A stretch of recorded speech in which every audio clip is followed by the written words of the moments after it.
Hello, Narnach here. Welcome back to Path of Exile. Hello there to all Gosso. As I was saying, welcome back to Path of Exile. We are playing in the Harbinger League with the Fall of Oriath expansion. And we are in the Desecrate cesspool. The last little bits. This is a very small area. Basically just one or two rooms and then there is an exit. One side leads towards the key, the other side leads towards the bathhouse.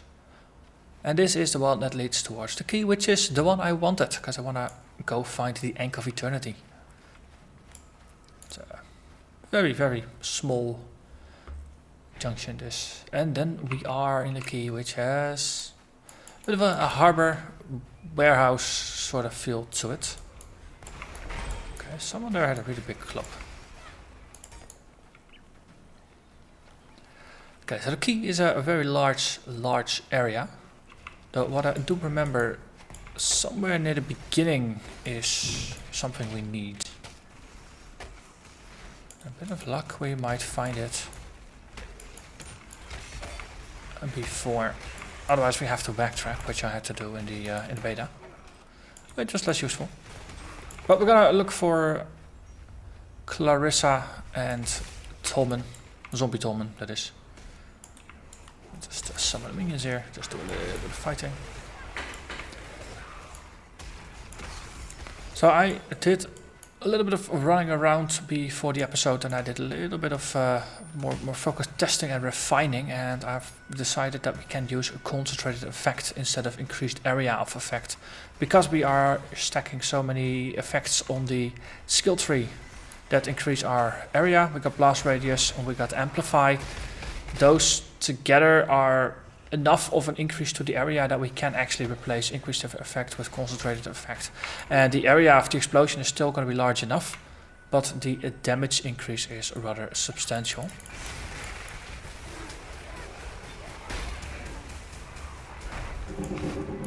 Okay, there we are.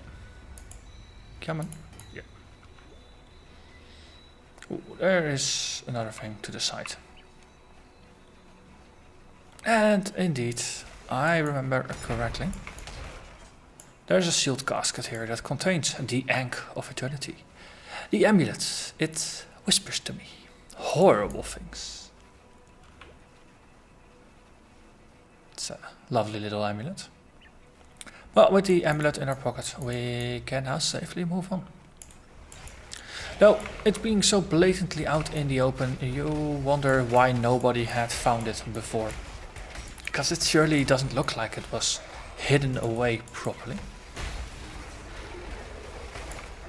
So, in case you're wondering whether all those blade folds are coming from, those are from the outcast Ravager spirits that we have. You can find them in the Sun Ramparts. And I must say, I've really come to like the Sun Ramparts as a warm-up area, or a small farming area, if you will. No, there's a lot of variety in it, because you have the wall and then you have the jungle, or you start in the jungle and then you have the wall. It depends a bit on whether you start from town or from the waypoint. Ghost. Gotcha. And it's relatively linear as far as maps go, which makes it excellent for farming. And you can do a pretty good job of just full clearing the area because it is so linear.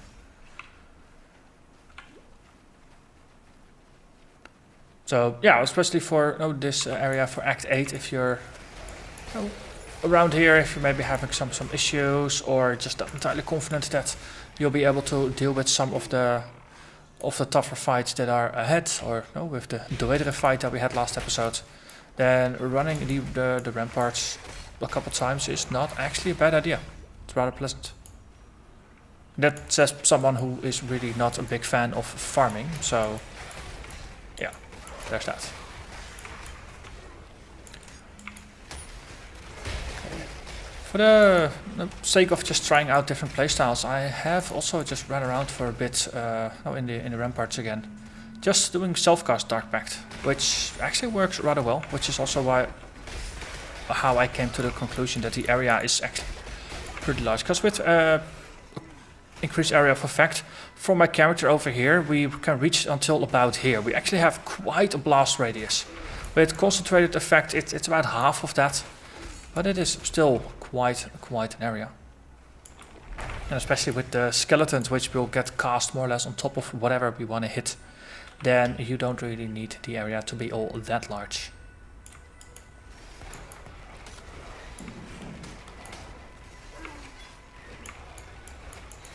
Of course, dealing with slightly more dispersed enemy groups is gonna be a little more difficult. That is for sure. On the other hand, you're dealing more damage per hit, and as we are getting further into the game, enemies do get larger life pools, so being able to deal more damage is useful. That's one of the reasons why I dropped one utility link for a damage link, just to increase our damage output a little bit.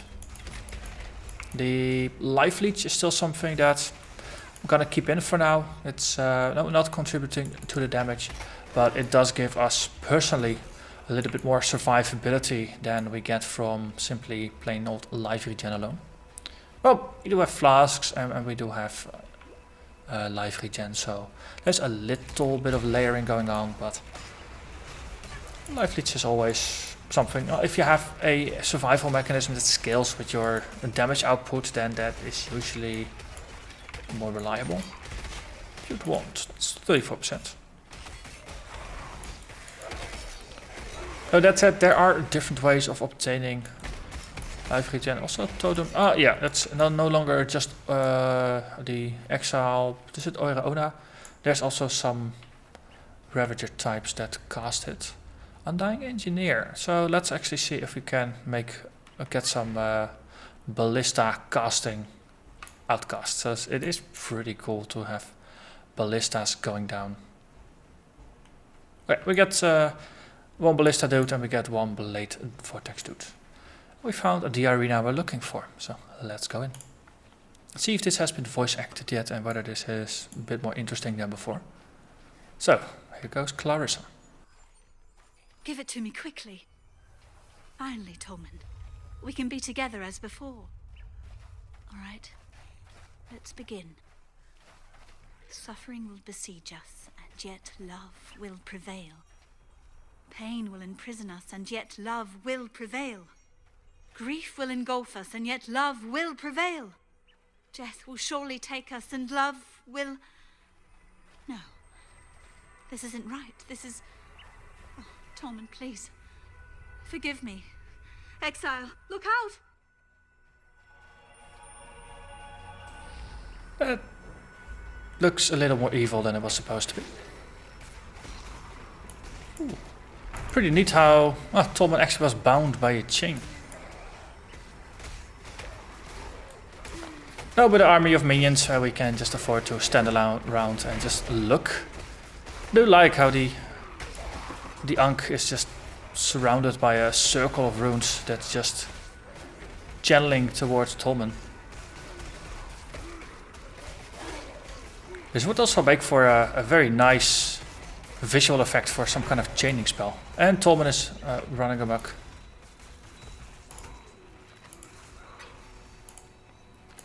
Hey. How could I have been so stupid? Russo didn't hide the Ankh out of shame. He hid it out of fear. Out of... Oh my. What did the Ankh really do to his wife? Everything I saw, that I read, lies to cover the truth of what Kiara had really become. All right. I'll destroy the Ankh. We've come a long way since Russo's day, so I'm thinking I can manage where he so sorely failed. At least that's something I know I can do right. I'll meet you back at the encampment soon. For now, I need to...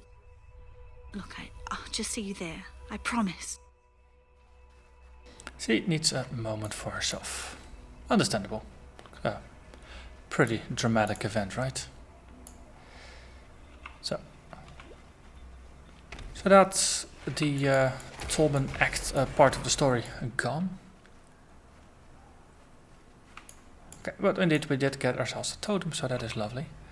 So the next area is going to be the port, if I remember correctly, which was more towards the top of the map.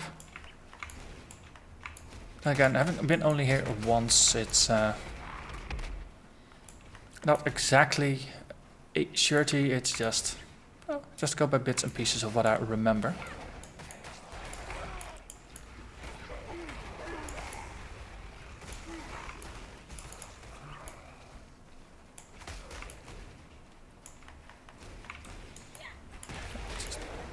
Drag in the army. Oh boy, dude. Just popping in the middle of my army, that's not gonna be a smart strategy. Could have told you that before you made the effort of appearing. Zombies. They're not always the brightest in the bunch.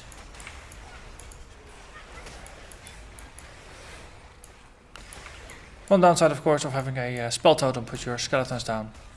If the totem is not putting down the skeletons in places where you'd like them to, because no, it's out of range or something like that, then you'll have to reposition your totem. And then I hope it does the thing you would like it to do. So it's slightly more elaborate in, or less precise in positioning. On the other hand, most of the time it works pretty well. It's only with some obscure edge cases that it might be. Blessed Orb. It feels like the sound effects are slightly softer in the 301 patch rather than in 300. And on Reddit I also saw some posts about it, that apparently the distance at which the positional sound effects play, it decays with distance, so it's actually going to be pretty difficult to hear it when you're not completely on top of the sound effect. So I hope it's just a bug that will get corrected soonish. Because yeah, the public service announcement on Reddit was from one of the players like, yeah, maybe just don't use the position audio until it's fixed. For now I'm just gonna go with it. And there is the grain gate. It's not a port, but this is the port, of course.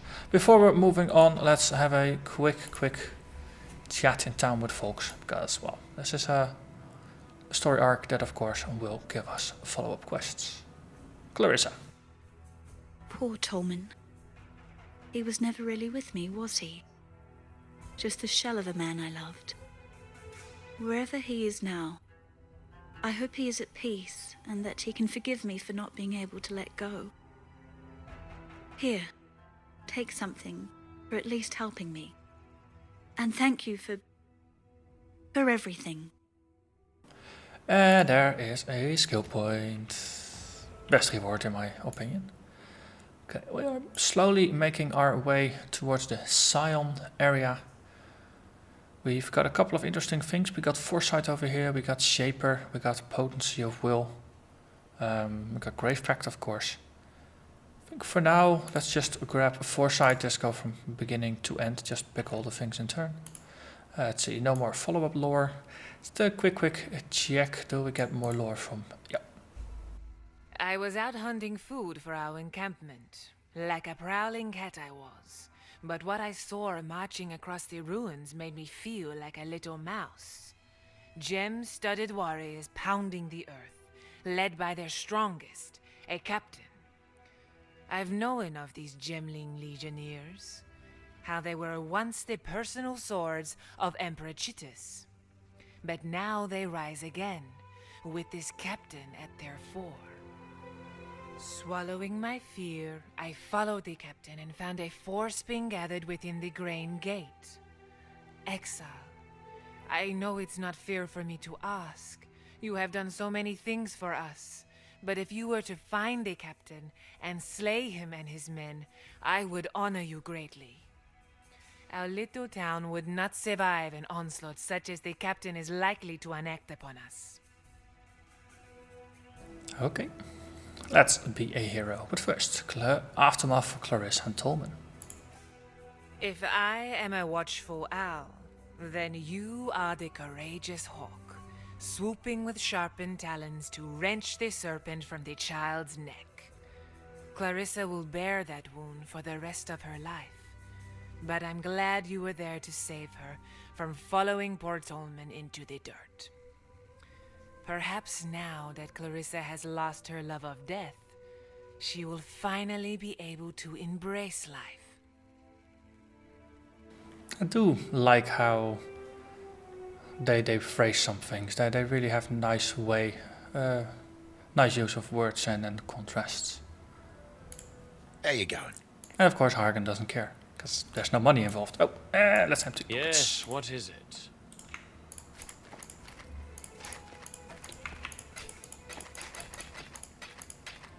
Let's see, not relevant, not relevant. Let's keep that one for possibly for later.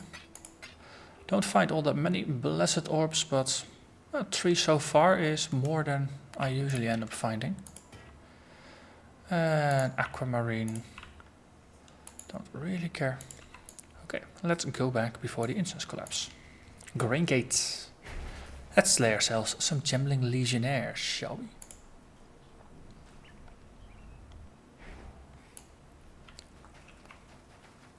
And we got a waypoint. Lovely.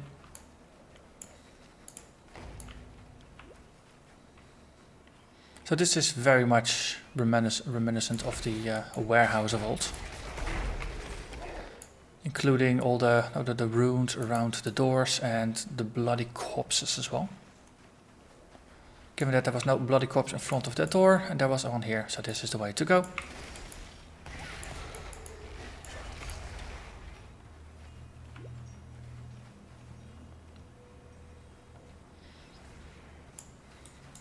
Okay, another corpse as the exit. One of the nice things of the level design, there's a lot of relatively subtle design cues in the level that do help you navigate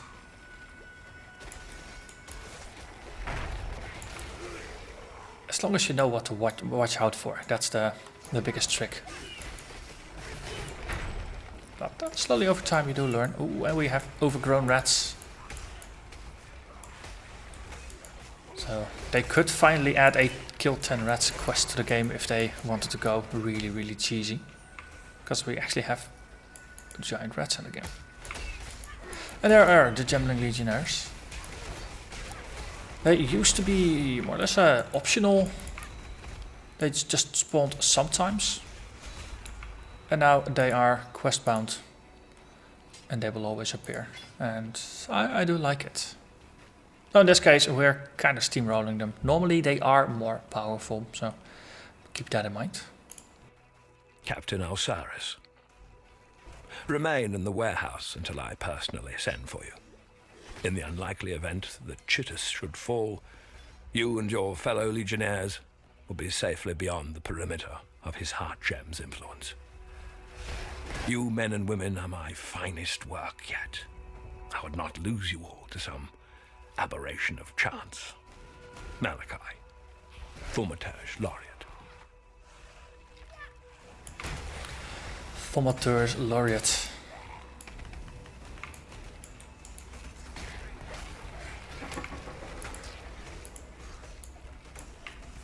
Well, that is the interesting bit, of course. The bad guys, they rarely see themselves as bad guys. They always have some kind of vision of making a better world or whatever excuse they have for committing all the atrocities that they are committing.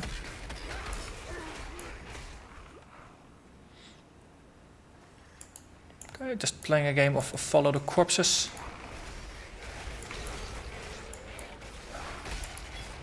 Due to the very large amount of these outcasts that swarm around, I imagine this would be a rather nice area to just roam around and kill things just to farm.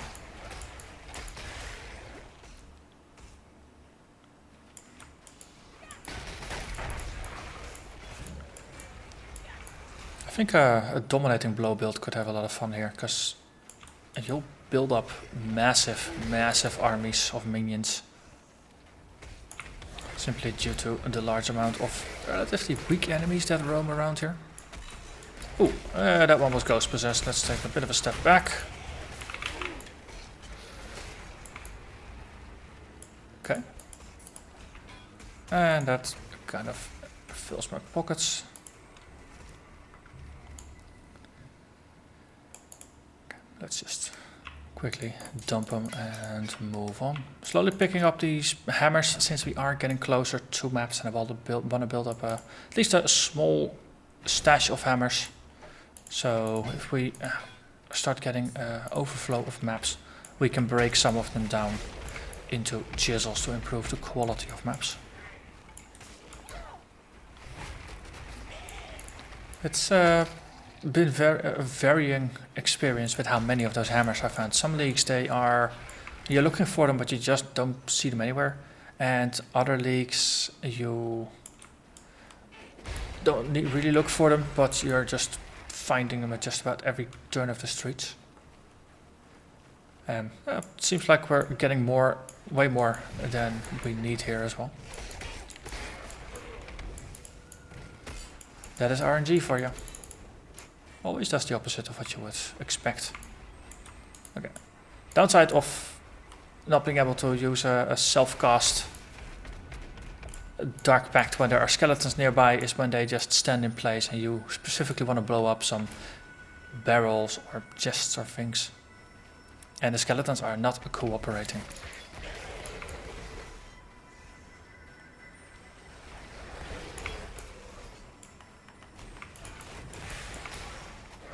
Especially for smaller skirmishers like that. Teleporting in, doing self-cast, it actually works pretty well.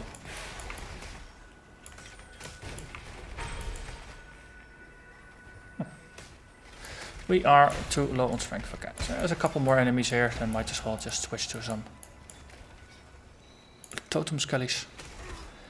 And we were heading down here, we were heading to Foresight, because that's a nice bonus. 1800 energy shields.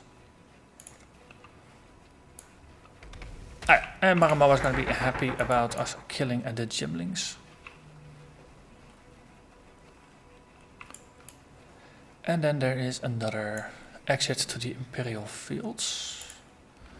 So a quick look, I think there's going to be a waypoint here.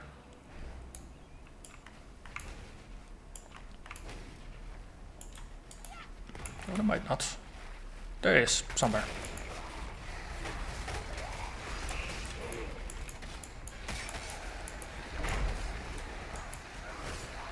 Okay, let's just create a little bit of a beachhead here.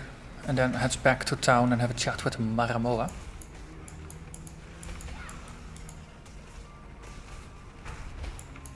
Oh, come on. Stop running away. Yes. Ah, yes, we're finding some silver coins again as well. Let's empty some pockets. And fill some pockets with loot rewards. Or with just rewards. Maramoa. My courageous hawk removes yet another snake from the long grass. I offer you a reward, but my mind remains unsettled. The captain lies rotting in the ground, buzzing with flies. But if Gemling legionnaires can regain their sentience, then can all of the monstrosities of the Undying do the same? My thoughts turn to the burrows and chambers beneath the earth of San. Could there be some new undead civilization growing and preparing itself underground at this very moment? Such thoughts do not make for easy sleeping. I wonder if that is foreshadowing, because that would be pretty neat. If they take the fact that all the things that die return as zombies to its logical extreme, and indeed get some kind of underground civilization going for the future. Either way, another skill point, which is lovely, because we can use them.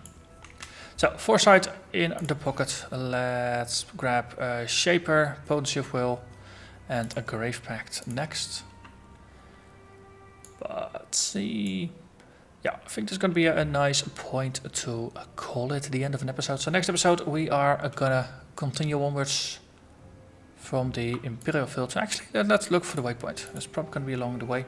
So Oh, it's just leaving an episode without getting the waypoint in the area. It just does not feel right.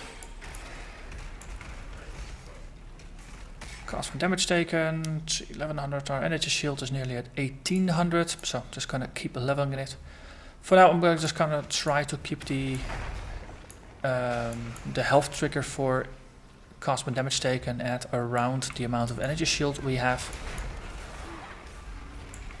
which is tracking rather well with our level. So basically, eventually, it's gonna end at about 3000 or so points. We should get more than 3000 energy shield, so that's gonna be fine. And for a while it looked like it was out leveling us early on, but gear is slowly getting into a decent shape. And there is the waypoint, so just follow the road and get to the waypoint. It's relatively straightforward, which does make it nice and easy. So, here, having achieved our goal, I'm gonna thank you very much for watching. And I hope to see you again next time. Bye bye.